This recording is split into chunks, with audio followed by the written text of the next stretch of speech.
سلام، امیدوارم که حالتون خوب باشه. من یاسر خواجه امینی هستم. اینجا برنامه CXG هستش و ما اپیزود 18 برنامه CXG رو داریم ضبط میکنیم. یک مهمان بسیار ویژه از یکی از بیزینس های پرطرفدار و ترند این روزهای ایران مهمان داریم. سرکار خانم آتنا گوهرزاده، مدیر منابع انسانی قهوه لمیز اینجا هستن و خیلی خوشحالم که با ایشون دارم گفتگو میکنم. خانم گوهرزاده خیلی خوش آمدین. امیدوارم حالتون خوب باشه. مرسی، خدا شکر. خوب. راحت اومدین اینجا؟ بله. خب خیلی هم عالی. جا پارک بود، خوب بود. خب خدا رو شکر. خوشحالم که مهمان برنامه 18 ما شما هستین و خوشحالم که ما توی CXG هر روز و هر اپیزود داریم مهمان‌های خاص‌تر، برندهای جذاب‌تر رو دعوت می‌کنیم و میان اینجا و با کمال میل من ازشون پذیرایی می‌کنم و میزبان هستم و در رابطه با موضوعهای متنوعی در حوزه CX و کسب و کار با اونها گفتگو می‌کنیم. چه خبر شما؟ چیکار می‌کنید؟ ما که خب میدونید دیگه، گفتید خودتون هم یه برند ترند این روزا ما درگیر افتتاحیه‌ها و چالش‌های بعد پسای افتتاحیه. آره این 2-3 ماه همش دارین افتتاح میکنید.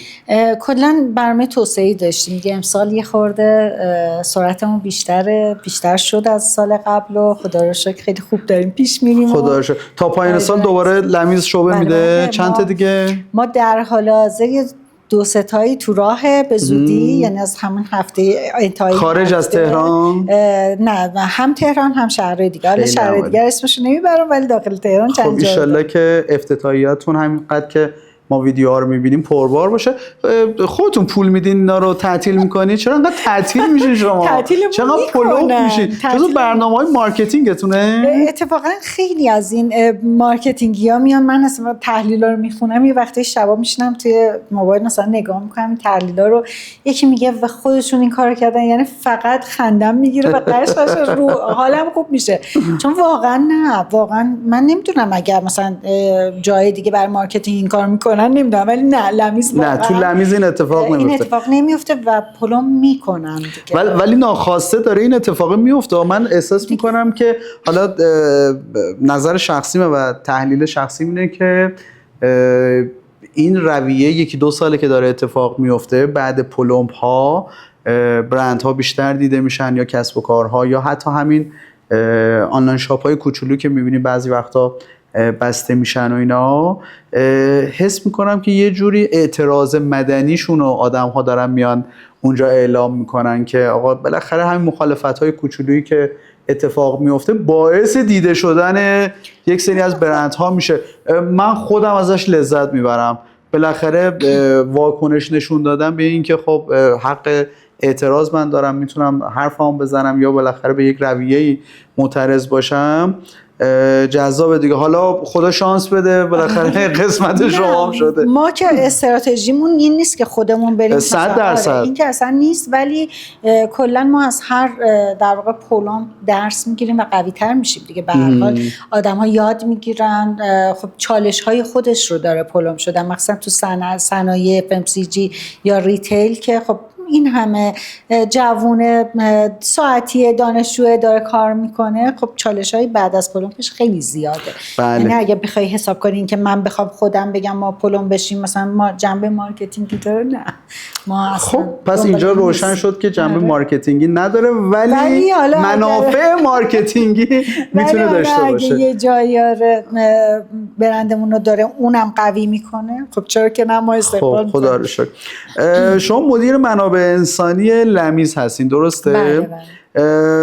لمیز این ساعت من اداره زنگ زمه خب ساعت 5:11 معمولا ساعت من همیشه زنگ میزنه. الان البته ساعت من نبود. من سوالی که همیشه تو ذهنمه اینه که کار کردن توی یک کافه زنجیره‌ای که به وسعت ایران بخشای حالا زیادی هم شعبه داره، مدیریت کردن بخش سرمایه‌های انسانیش خیلی باید سخت باشه. نوع مخاطب شما مخاطبان یعنی کارکنان خیلی خیلی جوونی هستن که احتمالاً مدل فکری و رفتاریشون هم یه ذره متفاوت‌تر از کارمندهای دیگه است، سبک کاریشون هم متفاوته، نوع مخاطبی که میبینن متفاوته. اینا رو چجوری اصلا انتخاب میکنید؟ چجوری آموزششون میدین؟ چجوری هدایتشون میکنید که تو همه شعبهاتون یه دست باشن؟ به سختی.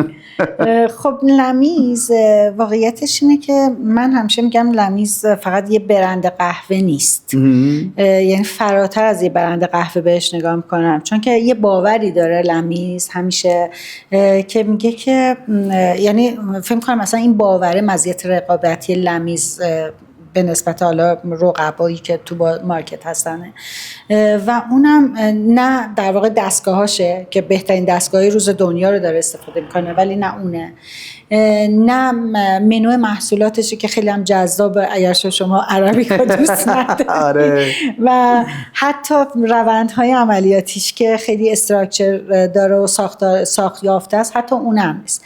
یعنی کیفیت تعامل انسان با انسانه. به خاطر همین حالا ما برای آموزش این که در واقع بالا بردن این کیفیت این تعامل انسان با انسان ها خب خیلی سخته دیگه، خیلی سخته. همین خیلی دلم میخواد بدونم که این آدم ها چجوری میمونن اونجا زیر این فشاره، چجوری بالاخره سرویس دهی میکنن، چجوری یاد میگیرن که شبیه لمیز باشن. خب اولا که استخدام ها بر اساس یه سری استانداردهای خاص متناسب و همسو با فرهنگ لمیزه دیگه. یعنی ما یه سری شاخصهای استخدامی داریم که سفت و سخت باش موندیم. یعنی توی بیزینس ها دیدین دیگه، مثلا یه دفعه مدیر عامل میاد میگه که مثلا فرض کن آتنا اینو استخدام کن، چون مثلا فامیل مدیر عامله. من تو سالهای کاریم خیلی اینجوری بوده که مثلا رفتم گفتم بابا این اصلا با فرهنگ ما اصلا همسو نیست، ولی خب دیگه مجبور بوده. دیگه دستور مدیریتی بوده از بالا اومد و اینا، ولی تو لمیز این اتفاق نمیفته. یعنی تو لمیز حتی اگه اونر مجموعه خودش یه نفر رو به من معرفی میکنه میگه ببین به دردت میخوره یا نه. این یعنی اون اصله، اون پایبندی به اون اصول و ارزش ها و استانداردهاشه دیگه. به خاطر همون اون یک دست بودن رو شما میبینید. یعنی پای استاندارد. نرخ نگهداشت بچه‌ها چقدر اونجا، چقدر میمونن؟ من حالا همین سوالا رو جواب بدم. نه هر کدوم دوست ندارید میتونید جواب بدید، ولی ما صدای شما رو ضبط کردیم که این سوال از ما پرسیدید، اینو ما سانسورش نمی‌کنیم. همین که گفتید که من مجبورم همه چی رو جواب بدم. نه آخه یه چیزای دیگه میشه. بله اشکال نداره، میتونید هر جا که، ولی خب ما نگهداشتمون اینو فقط میتونم بگم که توی صنعت ریتیل و تو رقبامون، چون میدونم خیلی سخته ها، چون خیلی سخته. اصلا معمولا بچه‌ها تجربه اولشون پیش شما میان. اکثرا خب ما میانگین سنی بچه‌مون 22 ساله. بله. توی صنعت ریتیل کلا تو دنیا نرخ ریزش و اینها مثلا میگن بین 40 تا 45% طبیعیه. خب ما این اختلاف بر ما خیلی، یعنی خب خیلی هم عالی. من یک بخش تخصصی که شما رو خیلی دوست داشتم توی برنامه خودم دعوت کردم، همین موضوع این برنامه است، تجربه مشتری. و به شدت معتقد هستم که حالا نه من که درس پس میدم، نهایت یه چند تا کتاب خوندم و چند تا مقاله در رابطه با تجربه مشتری، ولی بزرگانی که در حوزه تجربه مشتری کار میکنن، رفرنس هستن، دو تا نکته خیلی مهم دارن. میگن که اولا که برند از منابع انسانی شروع میشه، از حضور آدم ها شروع میشه، یعنی و وجود آدم ها. دو اینکه قسمت سخته تجربه برای مشتری اون جاییه که به عوامل انسانی ربط پیدا میکنه، با آدم ها سر و کار داره، با اون بخش هایی که بالاخره باید سرویس بگیره و تقابل یک انسان با انسانه. شما اینا رو چجوری توی لمیز رعایت میکنید؟ حواستون هست؟ چقدر آدم ها تو اون سن کم، توی 20 سالگی 22 سالگی که میام پیش شما استخدام میشم، بالاخره کافم یه جاییه که قبل برنامه به من گفتین که از بچه 7-8 ساله شما مشتری دارید تا بچه 10 ساله آفرین 80 90 ساله و طیف عجیب غریبی از آدم ها. کار تجربه ساختن یا تجربه رو خراب نکردن و از اون ور سعی بکنی که یه تجربه حتی متفاوتی خلق بکنی سخته.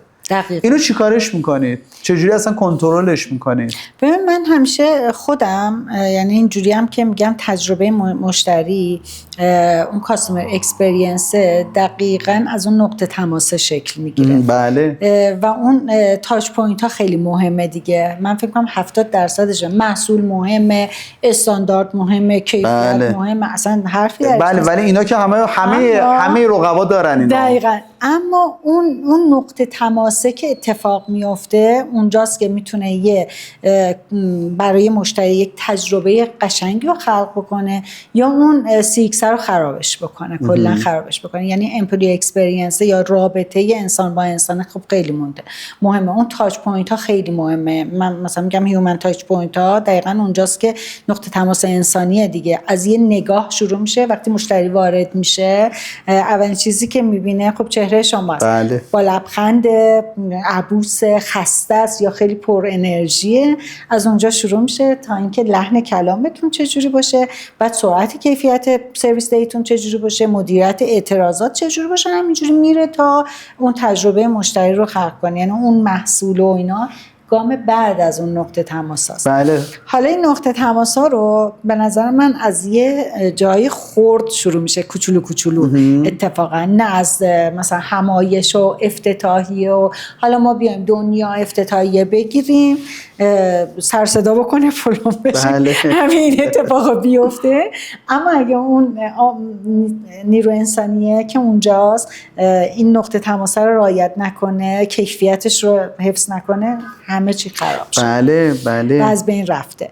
به خاطر من خیلی مهمه و خیلی سخته که مثلا شما بچه‌های ما الان یه چیز نزدیک 700 تا باریستا داریم، 600 خورده باریستا داریم. چند تا شعبه داریم؟ ما 40 تا. 40 تا شعبه داریم و من فکر کنید 700 تا 600 خورده باریستایی با میانگین سنی 22 سال. بعضا از مدرسه اومدن، اصلا محیط دانشگاه هم حتی تجربه نکردن، یا اونایی که از دانشگاه اومدن محیط کار رو تجربه نکردن. بله. اینجاست که من میگم پس لمیز فقط یه برند نیست، یک مدرسه اخلاق حرفه‌ایه، یک مدرسه در واقع ساختن رفتار. ما همیشه میگیم که اون بحث CSR مونه دیگه، مسئولیت اجتماعی مونه، چون بچهای ما دانشجوان امروز میان فردا ممکن نباشن، ولی مسئولیت اجتماعی ما اینه که اینها رو تو محیط حرفه‌ای قشنگ بزرگشون کنیم، بهشون آموزش رفتار حرفه‌ای بدیم، بعد بفرستیمشون تو جامعه، برن ترانسفرشون میکنیم جای دیگه. حالا یا رقبا اصلا نیرو از لمیز میره بیرون، اصلا رو هوا میزنن دیگه. خب این نشون میده قدرت برند لمیز رو نشون میده که اتفاقایی که پشت این برند است، چون برنده که اتفاقی برند نشده، از یه اصول و ارزش‌هایی اومده و شده لمیز. و اون اصول و ارزش‌ها هم استانداردهایی که ما پاش وایسادیم، نمیذاریم مثلا ازش کوتاه هم نمیایم و بچه‌ها رو همسو با اون بار میاریم. یعنی از اول با آموزش، یعنی ما هیچ کس رو تا آموزش نداده استخدام نمی‌کنیم. شما تو لمیز CX دارین؟ یعنی واحدی به اسم CX دارین؟ بله، ما واحد ارتباط با مشتری داریم و خیلی هم درگیریم. حالا درگیر که ما مشتریامون خیلی مشتریای وفادارمون که همیشه کامنت میذارن، چه کامنت حالا اگر یه جایی اذیت شده باشن، اعتراضی داشته باشن، حتی مشتریای وفادار ما خیلی جالبه، چون من تو همون گروه اتفاقا باز شاید مزیت رقابتی این باشه که مثلا مدیر منابع انسانی تو گروه شکایت‌ها و ارتباط با مشتری هست. بله. چرا هست؟ به خاطر اینکه من ببینم که کجاها تو کدوم همون اصلا یه بخشی از تاچ پوینتاش به شما میخوره. دقیقاً کجاهای این تاچ پوینت ها ایراد داشته که الان مشتری صداش در اومده. مثلا مشتری راجع به رفتار تعامل انسان با انسانه الان مشکل داره، مثلا کلام اونه، لحن اونه، آراستگی ظاهر اونه، یا کیفیت محصول، یا حالا هر چیز. همه اینا به منابع انسانی برمیگرده. بله. خیلی مستقیما برمیگرده. حالا برای تایید صحبتتون من خب حالا جای مختلف یا میرم سر کلاس برای تدریس، یا جایی که مشغول به کار هستم، یا مشاوره‌ای میرم، تاپ تری شکایت های آدم ها یکیشون حداقل رفتار کارکنان اونجا هست. دقیقاً. یعنی بالای 40-50% شکایت ها از بخش هایی که آدم ها حضور دارن. همینه که شما میگین امروز من حالم خوب نیست، اومدم پای دستگاه وایسادم، خب من اومدم اینجا خودم هم حالم خوب نیست، به عنوان مشتری قهوه بگیرم حالم خوب شه، بدتر حالم بد میشه، یا لباس نامناسب، یا حال نداشتم یه جایی رو تمیز کنم، یا و هر چیز دیگه. این بخش های انسانی رو من میخوام ببینم که چقدر روی بهبودش خانم گوهرزاده کار میکنه و تیمشون.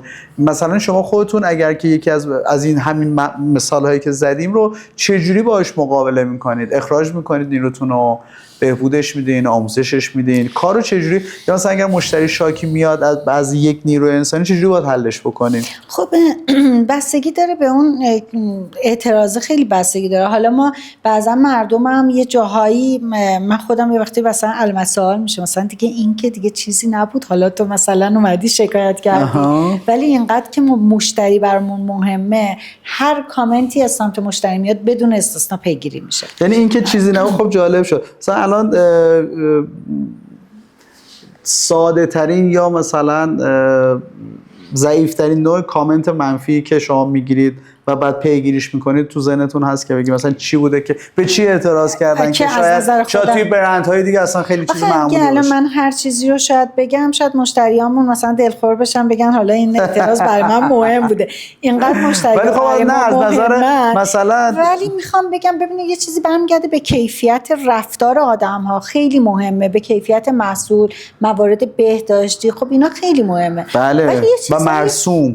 بله و مرسوم. ولی یه چیزایی هست که خب گاهی اوقات دیگه دست من کاری ساخته نیست واقعا. مثلا حالا خب ما پلم میشیم، دست ما نیست که یه دفعه پلم شدیم. آره منم صبح اومدم برم قهوه‌مو بگیرم، شما پلم پین. دقیقاً. مثلا آره خب این دیگه خب نه لمیز چرا مثلا هفته صبح بسته است، خب دیگه پلم پیم دیگه، چه جوری مثلا باز کنم؟ میخوام بگم که حالا خیلی موارد هست، شاید من فقط به خاطر احترام به مشتریامون که خیلی برامون ارزشمندن نمیخوام اونا رو بگم، ولی واقعا بعضی موقع کامنت ها، من خودم چون همیشه قهوه خور بودم، همیشه اهل کافه رفتن بودم قبل از لمیزم که بیام، مثلا خودم هیچ وقت مثلا با این موارد خیلی برخورد کرده بودم، ولی هیچ وقت مثلا نمیرفتم این رو کامنت بکنم. ولی خب چرا اگه مثلا کیفیت محصول، یه موارد بهداشتی بیخش حالا از اون ور عجیب ترین کامنت یا انتقاد چی بوده دارین؟ مثلا یه مشتری خیلی سختگیر عجیب غریب که آره خب مشتریات اعتراض زیاد میکنن، حتی ممکنه به آرتی که اون روز زده شده اعتراض داشته باشن. مثلا گویی که کشیدی کجه، حتی مثلا یعنی اینا اعتراض، گوی من چرا کجه، یعنی ولی باورتون شاید نشه ما همونم برامون مهمه. یعنی میگیم اگر احترام به مشتری اینقدر برامون همیشه حرف نبره، چون بحث همیشه به بچه‌ها یاد میدیم، مثلا ما یکی از آموزشامون آموزش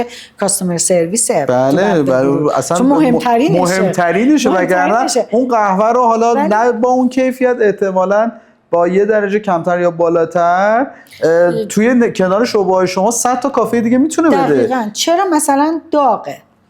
خب سرد باشه هم یه ذره خنک باشه میگن چرا سرده، یعنی این مشتری من قشنگ از هستش، از این کامنت ها میاد، ولی برای ما همش مهمه. یعنی من دارم میبینم. آخه شما هم چیزید یه ذره تو دسته‌بندی ادعیا قرار میگیره لمیز، نه؟ احساس میکنم مثلا شما از اون چیز نسل یک ادعایی کافه ها محسوب میشین. اتفاقا اگر مثلا آفیس لمیز رو بیان که حالا یه سری آدم هایی دارن پشتیبانی میکنن لمیز رو، که استراتژی میچینن، کارا رو هندل میکنن، میبینن که اصلا ادعایی نیستن. نه مشتریانتون، شعبه‌هاتون کاملا توی نقاطی که حالا من در تهران میبینم، تو نقاط اداخیز تهران شما هستید. حالا دیگه و حالا شاید اینم بگید که ناخواسته است، ولی شما جزء به نظرم نسل یک ادایی ها، کافه های ادایی تهران محسوب میشه. اینا رو این اینفلوئنسرها و اینا که میانه ای بر خوشون کلیپ درست میکنن میگن مثلا کافه ادایی. نه هستید.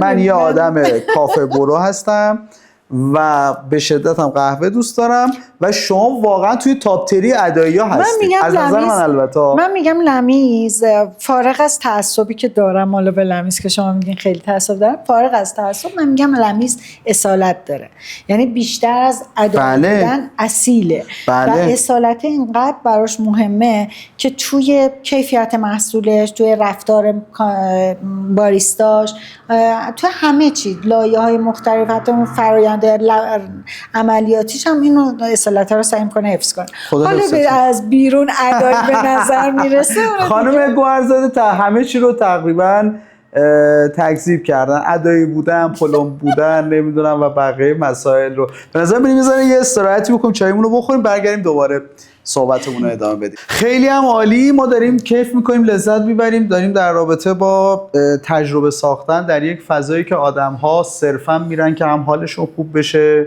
لذت ببرن و انرژیشون بیاد بالا صحبت میکنیم. کافه گردی هم خودش یه سبک زندگیه، هم قهوه خوردن، کافه گردی، وقت گذروندن در فضای کافه لذت بخشه واقعا. حالا اگر که تجربه اونجا خراب بشه دیگه من فکر میکنم که تو بدترین کار ممکن رو برای مشتری زدی، خرابش کردی دیگه.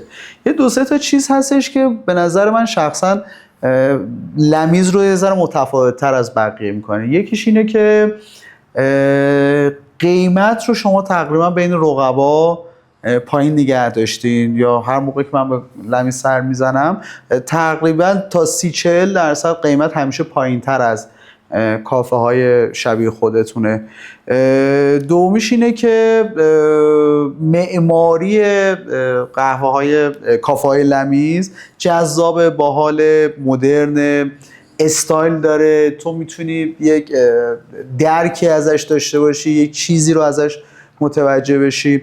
اینا رو چجوری پیش میبرید؟ مخصوصا اون بخش قهوه و کیفیت رو که قیمت و کیفیت رو که ثابت نگه داشتین. این چون من از این باب دارم بحث قیمت رو میکنم که توی تجربه مشتری بخش غالب قیمته، یعنی ارزش در یک بیزینس بخش اصلیش قیمت اون پروداکت است.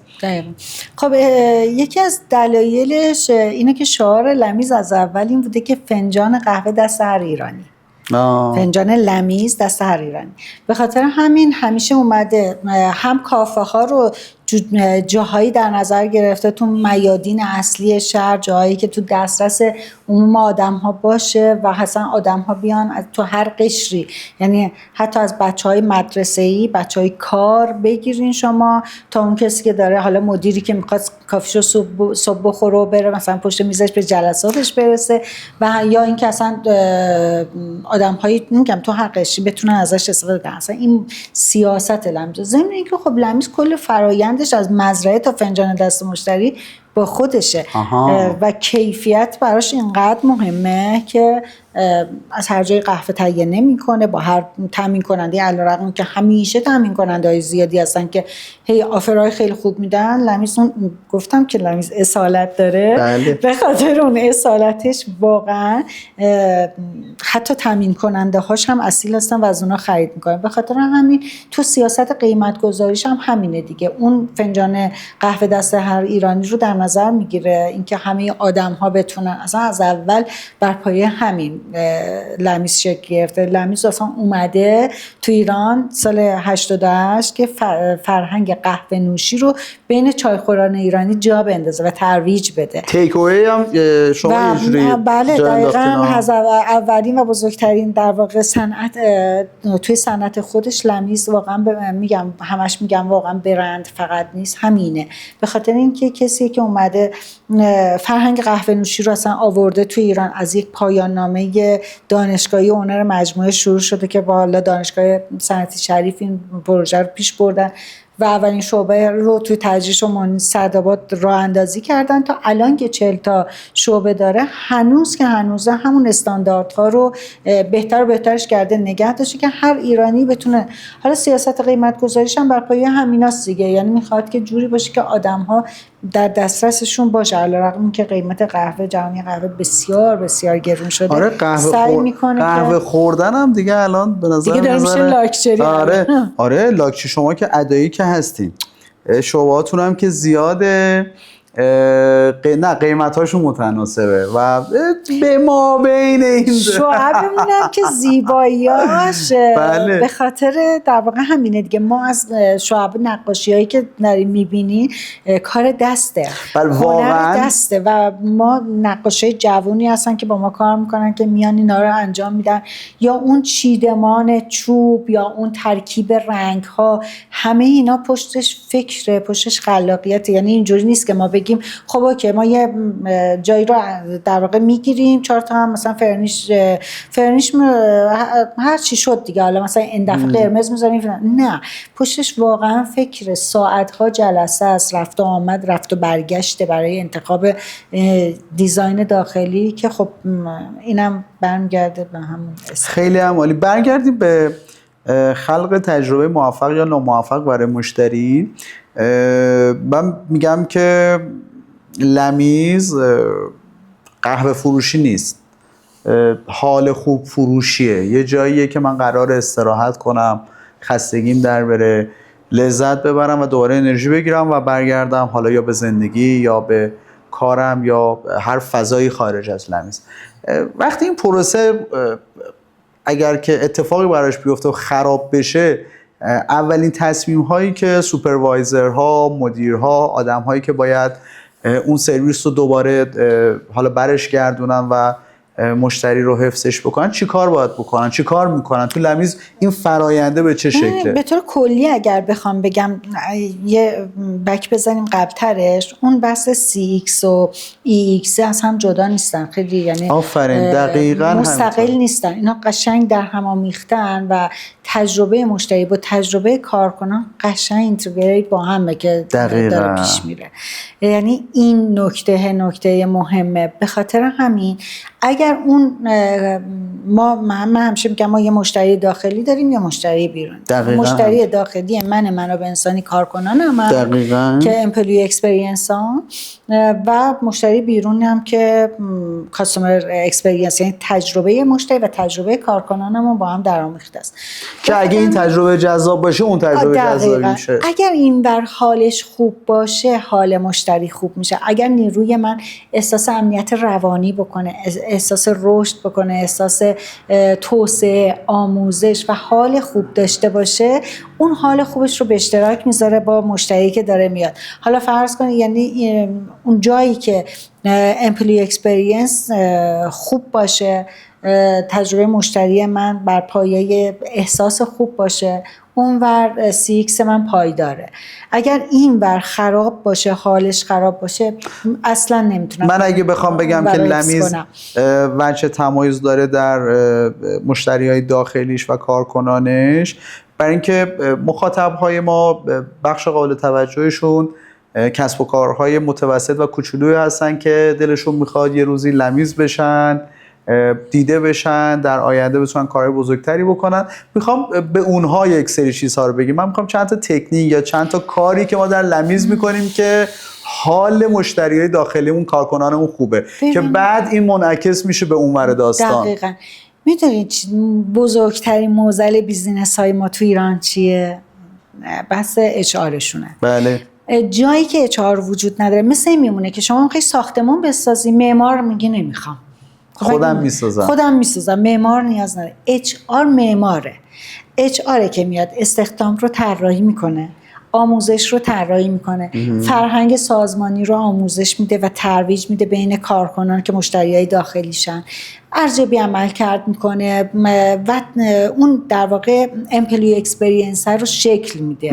این رو طراحی و معماری میکنه که مستقیما برای CX مون تاثیرگذاره. من اگه بخوام یه توصیه بکنم به آدم ها، میگم HR رو داشته باشین، حتی ولو این که شما یک بیزینس کوچولو هستین. فکر میکنن که مثلا خب مثلا هیومن ریسورس حالا ما کوچیکیم، خیلی میشنم بله ما 20 نفریم، 50. بله. ما هنوز خیلی کوچیکیم، ما هنوز HR نمیخوایم، یه اداری باشه حقوقا رو حساب کنه. نه، HR تو باید بیاد طراحی کنه اون حال خوب رو که آموزش بده که مشتری حالش خوب باشه. یعنی اگه تو اون معمار رو نداشته باشی چجوری میخوای چی رو میخوای طراحی بکنی برای مشتری؟ یعنی میگید که اون شاکله اصلی که میتونه بشینه به اسم مغز متفکر فکر کنه که الان چه چیزی حال کارکنان ما رو خوب میکنه رو بعضن چون وجود نداره. من تجربهشو دارم و معمولا خودم تحقیق میدانی که میکنم یا تجربه شخصی خودم هستش، مخصوصا تو صنعت شما کافه رستوران ها، اونجایی که میبینم که واقعا یه HR بالا سر کار هست، این تیم رو یکی راهنمایی میکنه، هندلش میکنه، پیش میبره، کار درست‌تر انجام میشه، فرایندها بهتر اتفاق میفته، حال اون آدم ها بهتر هستش تا اینکه اون سیستم نداره. بله موافقم باهاتون. دیگه آموزش و توسعه است دیگه. نکته پوینت بعدیش مدام. خیلی هم عالی. اون کیف عینکتون میشه من ببینم؟ این چیز استیکرهای لمیز روش آره؟ بله. این استیکرها رو فقط به شما میدن یا به همه کارکنان؟ نه ما توی ایونت هامون هست، هر کی میخواد میتونه بیاد هر چند تا بخواد برداره. بعد شما به خاطر علاقتون حتی روی برند خود اون چیزه جای عینکه هم زدن که اصلا اون دیده نشه ولی استیکرهای لمیز دیده شه. چقدر این وفاداری توی لمیز هست برای همه؟ آدم ها چقدر دوست دارن بگن که من تو لمیز کار میکنم؟ خب خیلی بخوای اینو باید از خود بچه ها بپرسیم، ولی من فکر میکنم که وقتی میبینیم بچه ها همه دوستاشون تو لمیزه، شیفتشون تموم میشه باید برن خونه باز میشینن تو لمیز و به زور بیرونشون میکنی. من فکر کنم اون کامیتمنت وجود داره. اون کامیتمنت از کجا میاد؟ از اونجایی میاد که اون طرف یه معماری داره یه چیزایی رو طراحی میکنه که بچه حالش خوب باشه. خیلی هم عالی. من گوشیم برداشتم بیادبی نشه، من قبل از اینکه برنامه شروع بشه گفتم یه بخش جذابی رو با هم دیگه داشته باشیم، رفتم از چت جی پی تی پرسیدم که خب بالاخره موضوع برنامه اون تجربه مشتریه یا مهمانم بحث تخصصی صنعت قهوه و مدیریت کردن بخش HR صنعت قهوه رو داریم پیش میبریم. از چت جی پی تی پرسیدم آقا مشتری های کافه لمیز، قهوه لمیز بیشتر به چه چیزهایی معترضن یا نقد میکنن؟ یا من بعد میرفتم از چت جی پی تی میپرسیدم که CXG چه سالهایی قرار ما رو خیلی نمیشناسن ولی شما رو چون میشناسن در موردتون رفرنس هستش و خیلی نکات باحالی گفته. میخوام یه بار دیگه با هم دیگه بخونیمش و بعد ببینیم که شما نظرتون چیه. بذار اصلا اینجوری بپرسم، به نظر خودتون اصلا تاپ تری شکایت و مردم از لمیز چیه؟ به چی چیزایی بیشتر اعتراض دارن یا نقد میکنن؟ خیلی چیزای مختلفه. مثلا یه دونه نیست که من بگم مثلا این مورد پرتکرار ترینه، چون اگر پرتکرار باشه دوباره انگشته برمیگرده سمت خود ما. چرا بس یه اعتراض باید اینقدر پرتکرار باشه؟ چون ما به منزی که شکایت مشتری میاد در لحظه بهش رسیدگی میشه. یعنی حالا چه اون حال خوب رو برای مشتری دوباره بسازیم، چه اون آموزشه رو به اون نفره بدیم. به خاطر همین شاید پرتکرار نداریم ولی چیزای مختلف هر دفعه پیش میاد. حالا به قول شما یه وقت باریستای ما حالشون خوب نیست، اون روز به قول معروف یه ذره بایوریتم بدنش پایینه، یه ذره کم انرژیه، مثلا به این اعتراض کنن، یا قهوهشون خیلی داغ بوده یا خیلی سر در دمای مناسبی نبوده، مثلا به اون اعتراض کنن. فرق میکنه دیگه. حالا بعد ببینیم جناب چت جی پی تی چی گفتن. برای خودم هم خیلی باحاله. یکی از چیزهایی که خیلی پرتکرار بوده اینه که شما خیلی فضای نشستن اونجا ندارید یا مثلا احتمالاً لیمیت داره و خیلی آدم ها به این موضوع حالا معترض بودن که این لیمیت داشتنه احتمالاً اونها هم چون لمیزو دوست دارن دیگه، دوست دارن بیشتر اونجا وقت بگذرونن و خب این خیلی پرتکرار بوده. آره ما لیمیتر رو داریم، علتش هم اینه که مشتریای ما زیادن. اگر بخوام مثلا آدم ها بیان یه و 2 ساعت بشینن، یه سری مشتریان که خب میان پشت در منتظر میمونن یا وای میستن یا حتی مجبورن برن، نتونن از اون فضا استفاده کنن و ما دوست داریم که اون فضا در اختیار همه آدما باشه. و به خاطر همین مثلا میگیم که تا یه تایمی که میشینین خب دیگه اگر نه که آدما دوستن لپتاپشون رو باز کنن. بله دومیش همینه که آقا فضای کار رو نمیدونم این که بخوایم اونجا تعامل کنیم بیشتر از اون لیمیت شما. فضای کار اشتراکی واقعا نیست. دومیش اینه که صفاتون خیلی طولانی و شلوغه. خب دیگه این دیگه از قدرت برند میاد دیگه، کارش نمیشه کرد. خب اینم که ولی خب باشه من یه برند دوست دارم ولی اینکه خیلی هم ویتش بمونم نه ویت ما اونقدر نیست اتفاقا. یعنی ما حتی تو این شعبه جدیدمون تو شیراز که یه دفعه خیلی هم استقبال خیلی فراتر از انتظار هم بود، با اون صف طولانی که از داخل شعبه تا انتهای کوچه رفته بود، ویتمون زیر 30 دقیقه بود. یعنی تا 30 دقیقه. ما حالت عادی ویت زیادی نداریم. حتی جایی که شعبی که خیلی شلوغ میشه کشمون رو 2 تا میکنیم که بتونن سفارش گیری زیاد. در هر صورت اشتباه میکنه ولی خب بعضا هم ممکنه البته اینها چیز بود. این 2 موردی که ایشون گفته بودن بازم منافع مارکتینگی شما رو داشت چت جی پی تی به نظرم پیش می‌برد. یکی اینکه چت جی پی تی میدونه در مورد چی بگه. خیلی واقعیتش اینه که دیگه خب مشتری وقتی زیاد بشه طبیعتا من خودم هم وقتی برم یه جایی ببینم یه رستورانی میری، بارها پیش اومده دیگه، میری رستوران غذا بخوری میزا پره، مثلا میشینی تو ویتینگ رومش تا میز خالی بشه. این موضوع این که حالا از یه وری وقتی که بیزینس بزرگ میشه، برند مخاطباش زیاد میشن یا تعداد مراجعه کننده ها میره بالا، واقعا تأثیر مستقیمی روی تجربه آدم ها میذاره. حالا هم تجربه کارکنان هم تجربه مشتریان. بالاخره خب اوکی من یک کار مارکتینگی کردم، تعداد شبهات هم بردم بالا، نمیدونم فضاهامو بزرگ کردم، اما یه جاهایی وقتی که نمیتونم همسان سرویس بدم، ناگزیر یک سری از تجربیات تلخ میشه، ناموفق میشه، جذاب نیست و توصیه‌ام اینه که به اون بعدهای این ماجرام نگاه بکنید. چون بالاخره وقتی من روزی اگر 500 تا دارم سرویس آنلاین میدم بیرون، خیلی فرق میکنه تا روزی که 5000 تا میدم. 100% شما 10% چالش های این صنعت یکیش همینه. بله تو یکی شکر گفته نزار من میذارم، تو اون گفته شکر بذار نمیذارم، اینو سرد میدم اون یکی رو گرمتر میدم، این یکی شکلات همراهش نیست، اون یکی کیک نمیدونم نامناسبه، این گفته من نمیدونم هویج گردو میخوام برای اون یکی براونی گذاشتم و اینا واقعا چالشه. و هر کدومش که خراب میشه همش از بین میره. خب همینه دیگه. یعنی اصلا وقتی که شما تو یک برندی مثل لمیز داری کار میکنی باید به اون سایدش هم فکر کنی که خب این داره خیلی اصلا یکی از چالش های این صنعت همین رشد این صنعته.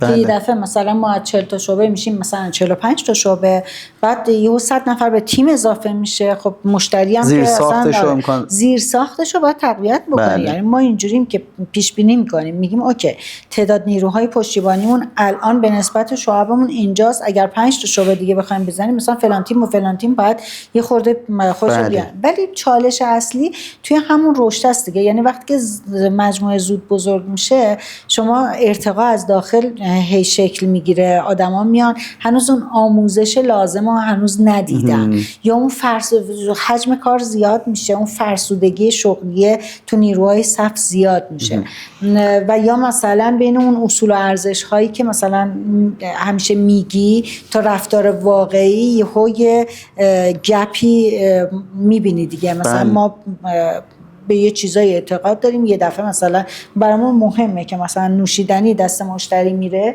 در این حالی که دماش مناسب باشه، ظاهرش مناسب باشه، تو ظرفای بیرون بر نباشه، حتما داخل سالن باشه، آرتش مثلا خوب باشه، یهو اینی تو حجم خیلی زیاد مثلا بوئه کج شد مثلا کار دست خراب میشه و اینا همه مستقیما تو تجربه مشتری تاثیر داره. به خاطر همین اینجا چی مهم میشه؟ چی مهمه؟ آموزشه. آها. آموزشه و تکرار، یعنی اون بازآموزی مهمه، نه اینکه من یه بار آموزش میدم یه باریستایی رو میگیرن آدما یادشون میره. بعد از اینکه یه مدت داری یه کار روتینی رو انجام میدی یه چیزای عادت میشه برات. باید اونا یاد بگیرن که اینا عادت نیست، اینا اصوله، اینا ارزشه، رمز لمیز. پس آموزش آره واقعا مستمر باید آموزش بدی. غیر لمیز کافه دیگه میرین؟ بله. چطورن؟ من میرم بعضا هم باریستاشون نگاه میکنم، محیط بارشون رو نگاه میکنم، تعاملات بین بعد پشیمون میشین دوباره میرین لمیز؟ یه وقتایی هم نیرو جذب میکنم میام لمیز دارم اونجا این کارم میکنم.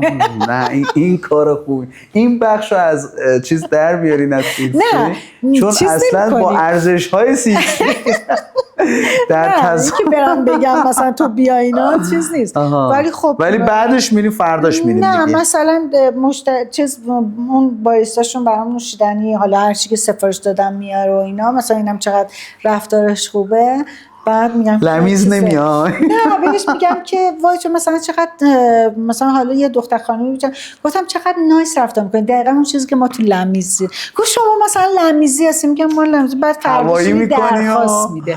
ولی من به هیچ کس نمیگم پاشو بیا لمیز. حالا کار خوبی نمیکنید.